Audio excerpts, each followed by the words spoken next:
સાંભળો બાળકે શું કહેલું. આ અવાજ છે દેશના ભાવિ હિન્દુનો.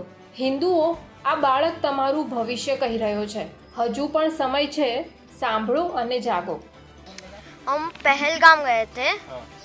उधर घोड़े से जाना होता था ऊपर, तो ऊपर गए तो 10-15 मिनट में वो आतंकवादी आ गए। तो हम भागे और छुपे। आतंकवादी ने ढूंढ लिया। हमें तो टोटल 2 ही दिखे थे। एक ने बोला कि मुसलमान अलग हो जाओ और हिंदू अलग हो जाओ, जेंट्स को बस। और हिंदू वाले जेंट्स को गोली मार दी गन से। और बाद में जब वो अचानक से गायब हो गए, चले गए, तब सब बोले जो बचे हैं वो भागो नीचे। तो हम नीचे भाग गए। मम्मी दीदी ने तो मेरे को घोड़े पर बिठा दिया था। मम्मी दीदी उतर के आई, मैं घोड़े से आया था।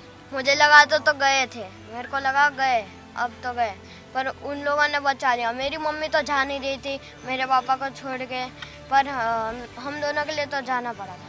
हाँ, कलाम कलाम बोल रहे थे आतंकवादी। और मुसलमान बोल रहे थे, मुसलमानों को अपनी भाषा तो आती होगी, वो बोल रहे थे मुसलमान। 3 बार कलाम बोला, 3 बार उन लोगों ने मुसलमान बोला। और जो हिंदू थे उन्हें शूट कर दिया। हम तो होंगे 20-30। सरकार तो गई हुई है।